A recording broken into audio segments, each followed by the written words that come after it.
Hey guys, welcome back to Tata Motors. तो guys, आज हम बात करने वाले हैं टाटा मोटर्स के ऐसे गोल्ड स्टैंडर्ड के बारे में जिससे आप सभी काफ़ी ज़्यादा अच्छी तरीके से जान गए। गोल्ड स्टैंडर्ड से आप समझ ही गए होंगे, मैं बात कर रहा हूँ टाटा मोटर्स की एल्ट्रॉस के बारे में। तो गाइस, आज हम बात करने वाले टाटा मोटर्स की एल्ट्रॉस के कुछ ऐसे 8 पॉजिटिव पॉइंट्स के बारे में जो इसे काफ़ी ज़्यादा अच्छा बना देते हैं। ना सिर्फ इसके नीचे वाले सेगमेंट की कार से, इसके बराबर वाले सेगमेंट की कार से भी ज़्यादा अच्छा इसको बना देते हैं। तो चलिए आज का ये वीडियो शुरू करते हैं। बट उससे पहले आप सोच रहे होंगे इसका इस वीडियो को बनाने का कारण क्या है। तो कारण तो नहीं है मेरे पास।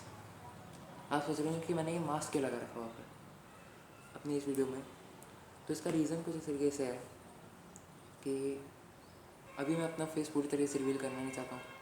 और अगर आप चाहते हैं कि मैं अपना फेस पूरी तरह से रिवील करूँ और वीडियोज़ बनाऊँ और उसी के साथ में अपना Q&A भी लेके आऊँ, तो आपको कुछ टारगेट्स कंप्लीट करने होंगे, जिसमें से पहला टारगेट आपको इसी वीडियो के अंदर मिलने वाला है। तो पहला टारगेट है कि आपको इस चैनल के ऊपर 50 सब्सक्राइबर्स कंप्लीट करवाने होंगे। शुरुआती 50 सब्सक्राइबर्स इसमें कंप्लीट होंगे और नेक्स्ट टारगेट आपको नेक्स्ट वीडियो में मिल जाएगा। तो चलिए शुरू करते हैं ये वीडियो। तो ये सबसे पहला पॉजिटिव पॉइंट है इसकी सेफ्टी। गाइस, ग्लोबल एनकैप ने इस कार को सेफ्टी के मामले में 5 स्टार सेफ्टी रेटिंग दी हुई है और ये कार वो डिज़र्व भी करती है।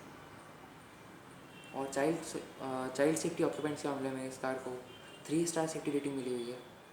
और फिलहाल इंडिया की सेकंड सबसे ज़्यादा सेफेस्ट कार टाटा मोटर्स की एल्ट्रॉस है और हैचबैक सेगमेंट में सेफ्टी का गोल्ड स्टैंडर्ड भी माना जाता है। और इस कार की सबसे बड़ी खासियत यही है इसके सेफ्टी फीचर्स।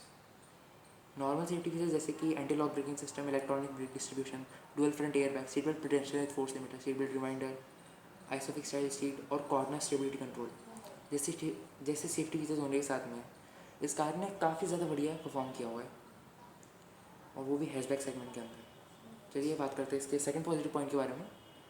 तो वो है इसका प्लेटफॉर्म। इस कार का प्लेटफॉर्म जो है वो काफ़ी ज़्यादा बेहतरीन बनाया गया है। टाटा मोटर्स की जो अपकमिंग कार्स रहेंगी वो भी इसी प्लेटफॉर्म के ऊपर बेस्ड रहेंगी। अब इस प्लेटफॉर्म का नाम है अल्फ़ा आर्किटेक्चर। अब इस अल्फ़ा का फुल फॉर्म क्या है? Agile light flexible architecture. जैसा कि आपको इसके नाम से समझ में आ रहा होगा, ये प्लेटफॉर्म काफ़ी ज़्यादा हल्का भी है, जिस वजह से टाटा मोटर्स की जो एल्ट्रॉस है उसका वज़न कम रखा गया है। नेक्सॉन से कम वज़न होने के बाद में भी इसने नेक्सॉन से ज़्यादा सेफ्टी रेटिंग स्कोर करी हुई है। तो ये एक रीज़न भी है। और फ्यूचर में जितनी भी कार्स आने वाली है जैसे कि SBX हो गई, पेरिडियन हो गई, वो सभी कार्स जो रहेंगी वो भी इसी प्लेटफॉर्म पर बेस्ड रहने वाली है। और इस इस प्लेटफॉर्म की सबसे बड़ी जो खासियत है वो है इस प्लेटफॉर्म के ऊपर अलग अलग तरीके की जो सेगमेंट की कार्स हैं वो आराम से बनाई जा सकती है बिना किसी दिक्कत के। जैसे कि आप किसी कॉम्पैक्ट SUV की बात करें, प्रीमियम सेडान की बात करें, तो वो इसके ऊपर काफ़ी आसानी से बनाई जा सकती है, जो कि इसकी सबसे बड़ी खासियत है। अब बात करते हैं इसके थर्ड सबसे बढ़िया पॉजिटिव पॉइंट के बारे में, जो खासकर मुझे काफ़ी ज़्यादा पसंद आता है, इसके फीचर्स। हाईवे ड्राइविंग के लिए अगर आपकी हाईवे पर ड्राइविंग ज़्यादा है तो इसमें आपको एक काफ़ी ज़्यादा बेहतरीन फीचर मिल जाता है, वो है क्रूज़ कंट्रोल सिस्टम। तो इस क्रूज़ कंट्रोल सिस्टम कुछ इस तरीके से काम कर रहा है। मान लीजिए अगर आप हाईवे पर अपनी कार चला रहे हैं और आप एक कांस्टेंट स्पीड पे चलाना चाहते हैं, कुछ 80 से 90 के आसपास में, तो आप अपनी कार को इसी स्पीड पर आराम से चला सकते हैं, वो भी बिना एक्सीलरेटर दबाए हुए। आपको ना तो ब्रेक दबाना है, ना क्लच दबाना है और एक्सीलरेटर भी नहीं दबाना है, कुछ भी नहीं दबाना है। अब वो कैसे? इसमें आपको मिल जाता है क्रूज़ कंट्रोल सिस्टम, जिसमें आपको उस स्पीड के ऊपर जाके अपनी कार को टॉप गियर पर रख के उस क्रूज़ वाले बटन को दबाना होता है, जिससे आपकी जो कार है उसी कांस्टेंट स्पीड के ऊपर चलती रहेगी लगातार जब तक आप कैंसिल बटन ना दबाएंगे। तो ये लॉन्ग ड्राइव्स के लिए आपके लिए काफ़ी ज़्यादा अच्छा फीचर हो जाता है। और कंफर्ट एंड कन्वीनियंस के फीचर्स के मामले में इसमें आपको 7 इंच की डेस्कटॉप फ्लोटिंग टच स्क्रीन भी मिल जाती है, जिसमें आपको Android Auto, Apple CarPlay, aux, USB, Bluetooth connectivity जैसे फीचर्स भी मिल जाते हैं। कूल्ड ग्लव बॉक्स मिल जाता है, सेगमेंट का सबसे बड़ा कूल्ड ग्लव बॉक्स इसके अंदर आपको मिलता है 15 लीटर्स का। ऑटोमेटिक क्लाइमेट कंट्रोल मिल जाता है जो कि आज के लिए काफ़ी ज़्यादा अच्छा एक फीचर माना जाता है। और इसमें आपको मल्टी ड्राइव मोड्स भी मिल जाते हैं, जैसे कि इकोनॉमी मोड और सिटी ड्राइव मोड। ये जो मोड्स हैं ये ना सिर्फ आपको ड्राइविंग के मामले में हेल्प करते हैं, आपको आपकी कार का जो माइलेज है उसके लिए भी हेल्प करते हैं। जैसे कि अगर आप सिटी एरिया में चला रहे हैं, सिटी ड्राइव मोड से आप समझ गए होंगे कि सिटी के लिए वो बना है, उससे आपको माइलेज थोड़ा सा कम मिलेगा। और अगर आप हाईवे के ऊपर चला रहे हैं और आपको कुछ ज़्यादा परफॉर्मेंस से लेना देना नहीं, तो आप इकोनॉमी मोड पे चला सकते हैं, उससे आपका माइलेज भी ज़्यादा आएगा और उसी के साथ में पावर थोड़ी सी कम फील होगी, लेकिन उस पर आपको माइलेज बहुत ज़्यादा अच्छा मिल जाएगा। सेफ्टी तो इसमें मिल ही रही है, माइलेज भी अच्छा मिल रहा है, और क्या चाहिए। तो चलिए नेक्स्ट पॉजिटिव पॉइंट के बारे में बात करते हैं, जो है इसका सस्पेंशन।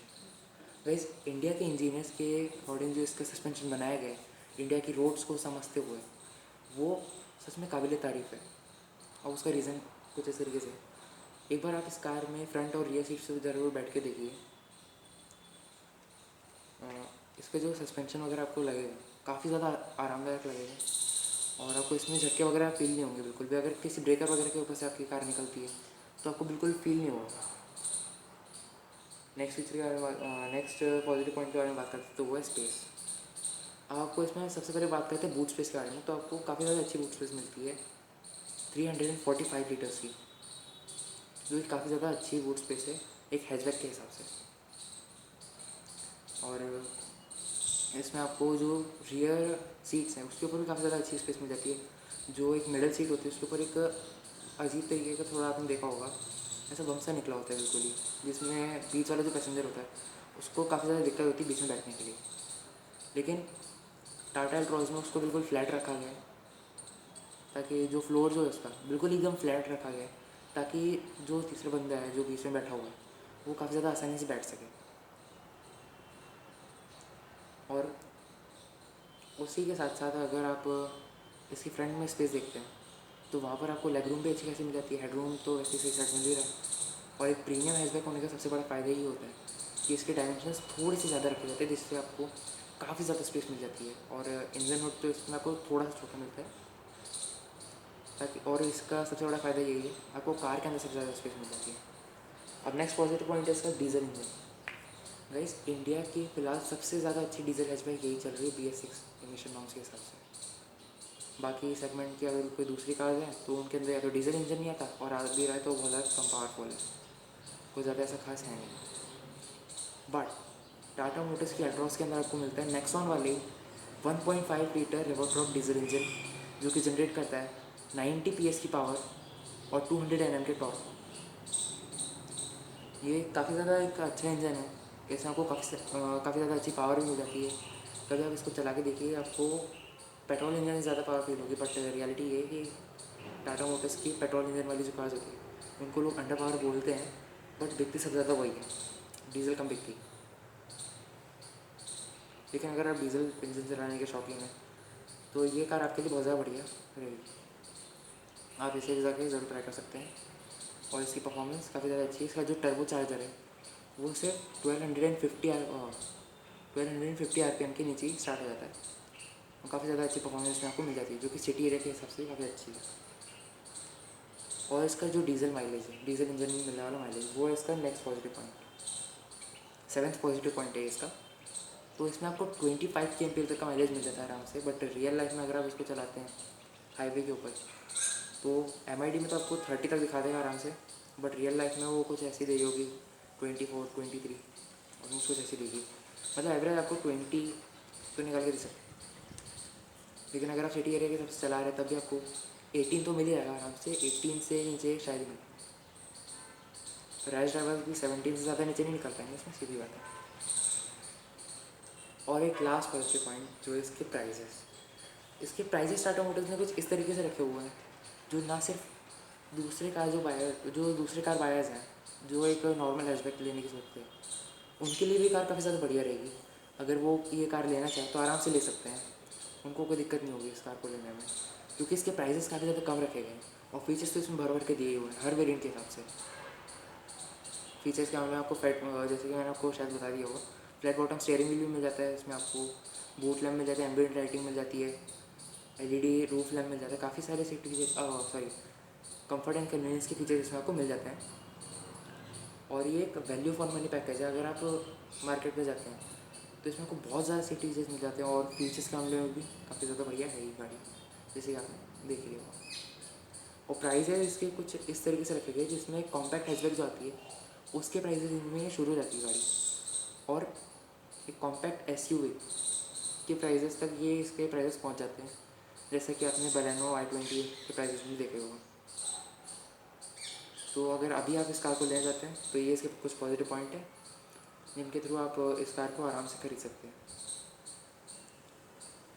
और इसके प्राइजेस काफ़ी ज़्यादा कम भी रखे गए हैं, जो सेगमेंट की दूसरी कार होती हैं उनके कंपैरिजन में तो काफ़ी ज़्यादा कम भी है। जैसे अगर आप टियागो से कंपेयर करोगे तो ये मतलब ऑलमोस्ट टियागो के XT वेरिएंट के आसपास के प्राइजेस है इसके।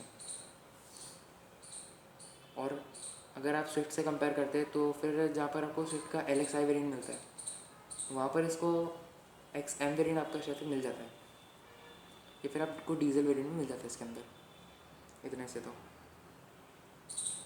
और इसके प्राइसेस स्विफ्ट से ज़्यादा अच्छे रखे गए हैं।